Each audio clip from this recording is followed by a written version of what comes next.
तो क्या जाए? कुछ चाहिए क्या? नहीं चाहिए? शांत हो करो। तो ध्यान दो, इतिहास और क्लास कौन सा है? 7वां का कौन सा विषय? इतिहास, चैप्टर नंबर 2, जिसका नाम क्या है? राजा और उनके राज। जिसका कौन सा क्लास है? दूसरा क्लास है, ठीक है ना?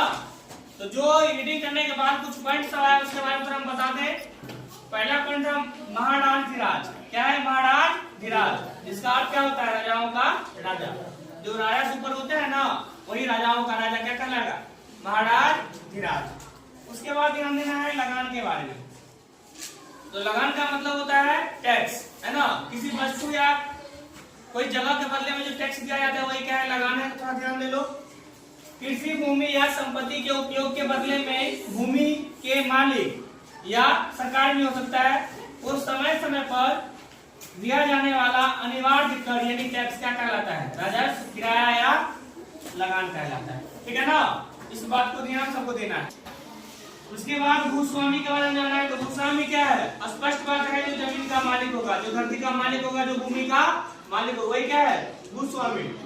भूमि या जमीन का मालिक क्या कहलाता है? भूस्वामी कहलाता है, ध्यान रखना है। उसके बाद जानेंगे व्यक्ति के बारे में। यहाँ बट्टी नहीं, व्यक्ति है, ध्यान रखना।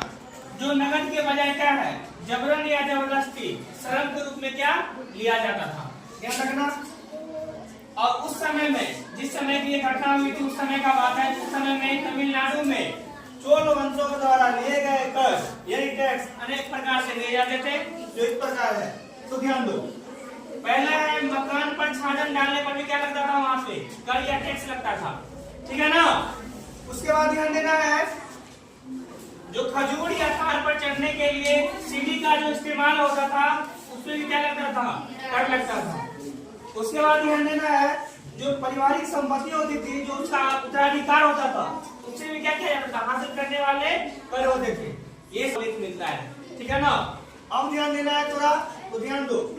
थोड़ा हम समुद्रगुप्त के बारे में उसके बारे में थोड़ा दिया गया है। समुद्रगुप्त को भारत का नेपोलियन कहा जाता है। और किसने कहा था? तो इतिहासकार कौन थे?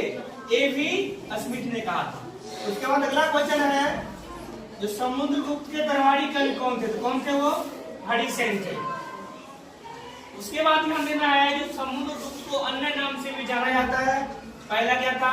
कविराज, अश्वमेध पराक्रम और महाराज धीराज भी इनको कहा जाता था।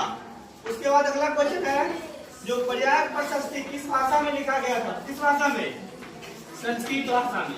किस भाषा में? संस्कृत भाषा में, ध्यान रखना है। उसके बाद आगे चलो, ध्यान दो। समुद्रगुप्त के समय में कौन चीनी यात्री जो भारत आया था, उसका नाम क्या था? फाहियान था चीनी यात्री जो समुद्रगुप्त के समय में कहाँ आया था? भारत आया था, ध्यान रखना है। और समुद्रगुप्त के द्वारा ही सोने का सिक्का, जिसको क्या बोला जाता था? दिनार, वह जारी किया गया था। और अगला क्वेश्चन देखेंगे, जिस समय में समुद्रगुप्त वहां का शासक था या उसका शासन चल रहा था, उसके बाद वहां का राजा कौन बना था? तो कौन बना था वहां का राजा? चंद्रगुप्त द्वितीय। ध्यान रखना है, इतना बताया गया, अच्छा से याद कर लेगा, ठीक है?